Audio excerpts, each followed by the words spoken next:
Assalamualaikum warahmatullahi wabarakatuh. Bismillah, alhamdulillah.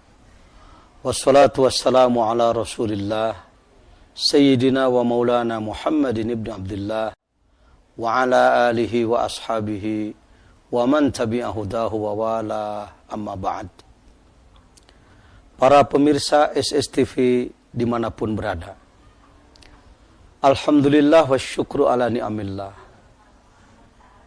Kita sekalian diberi nikmat oleh Allah Subhanahu wa Ta'ala yang tiada terhingga. Antara lain, kita dijadikan manusia sebagai makhluk termulia, dan kita diberi hidayah untuk memeluk agama Islam sebagai agama yang dinyatakan satu-satunya yang benar menurut Al-Quran.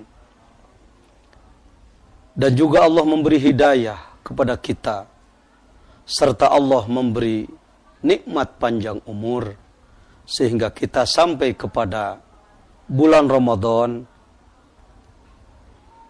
Bulan Ramadan adalah bulan yang memiliki kelebihan tersendiri di dalam Islam. Karena di bulan Ramadan Allah mewajibkan saum Ramadan. Di dalam surah Al-Baqarah ayat 183 Allah berfirman, A'udzu billahi minasyaitonir rajim. Ya ayyuhalladzina amanu kutiba alaikumus syiyamu kama kutiba alal ladzina min qablikum la'allakum tattaqun.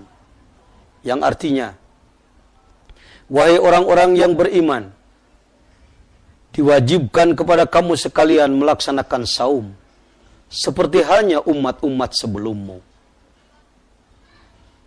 Tujuan daripada perintah saum adalah la'allakum tattaqun, agar kamu sekalian menjadi orang yang bertakwa.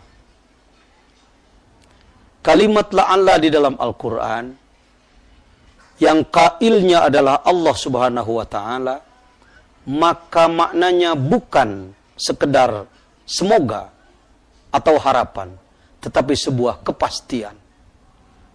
Maknanya bila mana seorang mukmin melaksanakan saum dengan baik dan benar, pasti dia akan menjadi orang yang bertakwa. Manusia yang bertakwa adalah manusia yang paling mulia di sisi Allah. Inna akramakum indallahi atqakum. Sesungguhnya manusia yang paling mulia adalah manusia yang bertakwa. Jadi Ramadan adalah kawah candra di muka yang mampu mengolah seorang manusia dari manusia biasa atau manusia pendosa menjadi manusia yang mulia di sisi Allah. Para pemirsa SSTP yang dirahmati Allah Subhanahu wa Ta'ala, mengapa Ramadan begitu kuat kesanggupannya sehingga Ramadan mampu mencetak manusia yang bertakwa? Karena memang Ramadan memiliki instrumen-instrumen, alat-alat bantu yang mampu mencetak manusia bertakwa. Antara lain, saum itu sendiri adalah imsak. Mohon maaf, kebanyakan umat Islam di negara kita, di daerah kita, memahami bahwa imsak adalah waktu sebelum subuh. 10 menit sebelum subuh. Mohon maaf, itu adalah aba-aba imsak. Imsaknya itu sendiri, kalau kita melihat secara etimologi, dia berasal dari kata masaka. Maka ditambahi hamzah pada awalnya, masuklah dia ke dalam sulasi mazid warna 1, bab 1. Menjadi amsaka yumsiku imsakan, artinya mengekang, mengendalikan. Sejak kapan waktu imsak? Waktu imsak adalah sejak datangnya waktu subuh. Sampai kapan imsak? Sampai datangnya maghrib. Ghurubus syamsi. Tenggelamnya matahari di ufuk barat. Makna imsak yang sebenarnya adalah pengendalian. Maka andaikan seorang mukmin yang melaksanakan imsak di bulan Ramadan, lalu ia menghayati makna imsak, maka ia akan menjadi manusia yang mampu mengendalikan dirinya, mampu mengalahkan nafsu syahwat yang buruk dari dirinya, bahkan mampu mengalahkan syaitan. Ini adalah satu hal yang luar biasa. Dan kita harus jujur, belum banyak orang yang mampu mengalahkan nafsu syahwat dan mengalahkan syaitan. Yang kedua, orang yang melaksanakan saum juga melaksanakan tarawih. Tarawih adalah jamak daripada tarwih. Apa itu tarawih? Salat tertentu di dalam bulan Ramadan. Salat malam. Silakan. Ada yang melaksanakannya setelah salat Isya, ada yang melaksanakannya tengah malam. Saya yang kebetulan sebagai Ketua Majelis Ulama Kabupaten Sukabumi mempersilahkan. Ada yang melaksanakannya 20 rakaat, ada yang 8 rakaat. Saya tidak akan mempergunjingkan tentang itu. Yang 20 rakaat jangan salahkan yang 8. Yang 8 jangan salahkan yang 20. Dua-duanya punya dasar yang kuat dari hadis-hadis di dalam kitab Al-Bukhari. Tetapi bagi saya yang prinsip adalah laksanakan tarawih itu dan ambillah hikmah dari tarawih itu. Artinya sebuah kemampuan. Kemampuan istiqomah melaksanakan sholat sunnah. Yang ketiga, alat bantu untuk mencetak manusia di dalam bulan Ramadan adalah tadarus. Tilawah Al-Quran, membaca Al-Quran. Bayangkan, andaikan seorang mukmin di bulan Ramadan, siangnya dia mendidik dirinya dengan imsak, pengendalian diri. Lalu juga ia mengisi waktunya dengan membaca kalamullah Al-Quran, yang syarat dengan hidayah, penuh dengan cahaya, dia baca. Apalagi kalau dia simak, apalagi kalau dia fahami, apalagi kalau dia hayati sedalam-dalamnya. Maka selesai Ramadan, Al-Quran 30 juzu menjadi dirinya, masuk sebagai file di otaknya, menjadi cahaya pada hatinya. Kehidupannya akan menjadi kehidupan yang Qur'ani. Selanjutnya antara lain, instrumen di dalam bulan Ramadan juga adalah sedekahul fitri. Zakatul fitri, Zakatul fitri. Orang-orang yang sampai kepada nisab zakat, mereka laksanakan zakat setiap tahun. Tapi yang kebetulan tidak memiliki rezeki yang banyak, ia tidak bisa mengeluarkan zakat harta seperti yang lain. Allah sediakan sebuah kesempatan dengan kadar yang tidak terlalu berat, hanya kurang lebih 2,5 kilogram, atau kalau dirupiahkan kurang lebih 9.000 rupiah saja. Mengeluarkan zakatul fitrah sebagai kepedulian sosial terhadap kehidupan sesama manusia, tetangganya, saudaranya. Di dalam Ramadan juga ada sahur. Mohon maaf, banyak masyarakat kita memahami sahur adalah hanya makannya saja.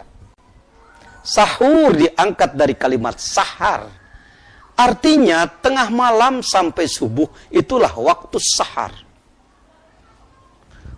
Makannya adalah alat bantu agar dia kuat dalam melaksanakan saum, tetapi makna di dalamnya adalah qiyamul lail, rajin bangun malam.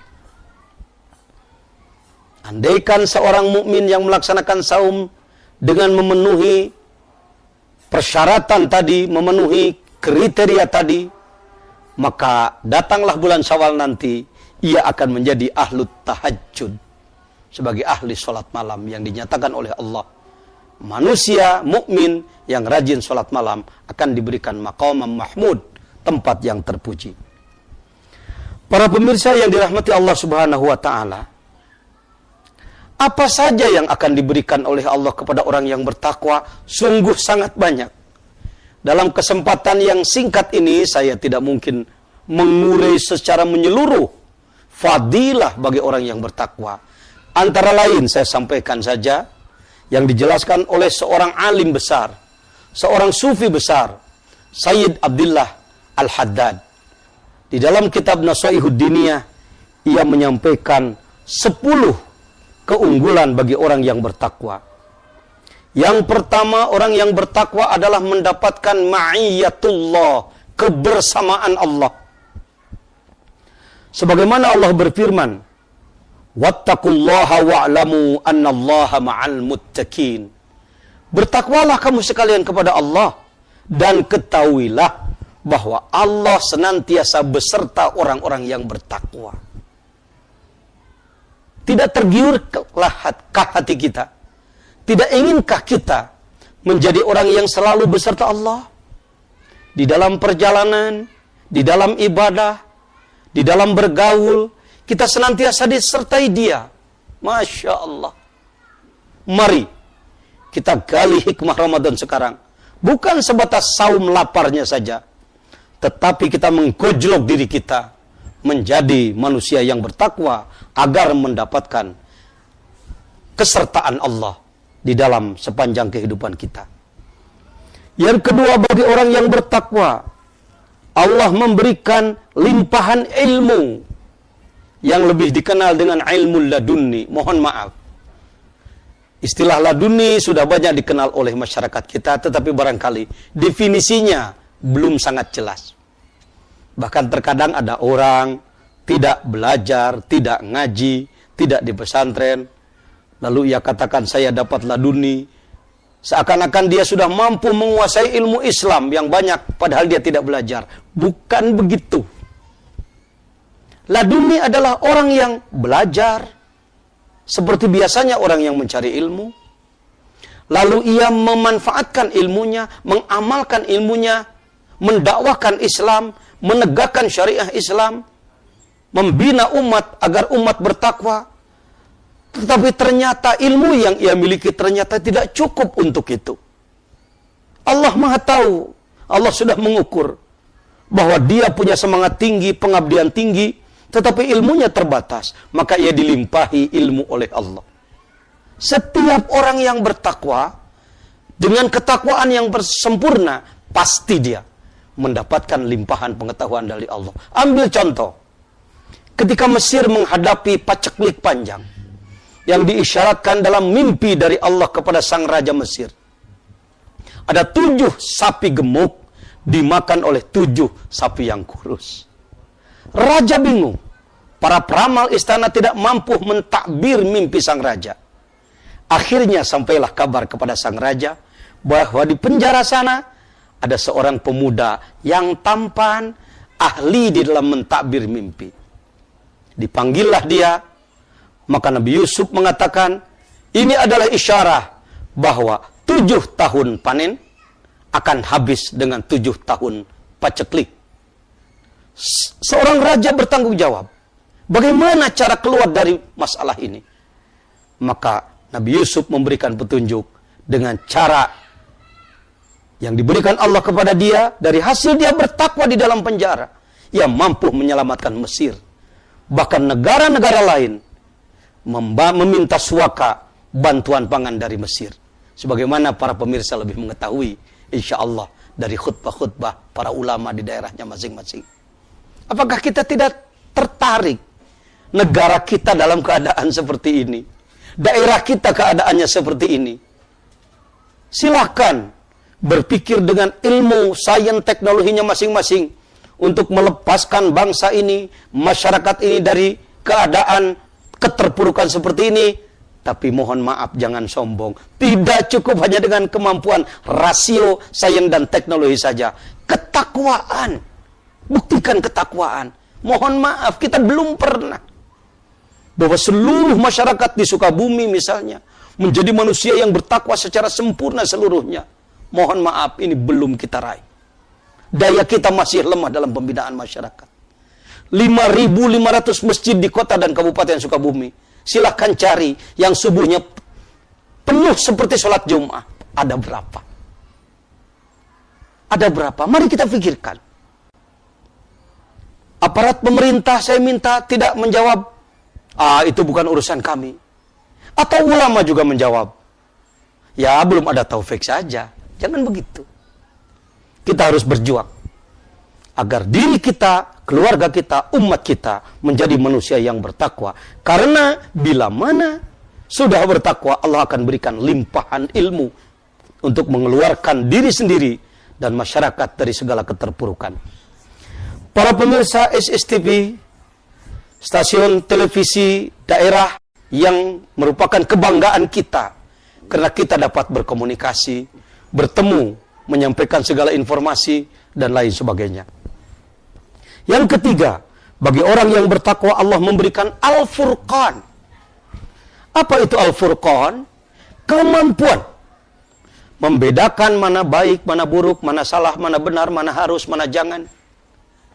Bahkan sampai kepada skala prioritas, mana yang harus lebih didahulukan, mana yang diakhirkan.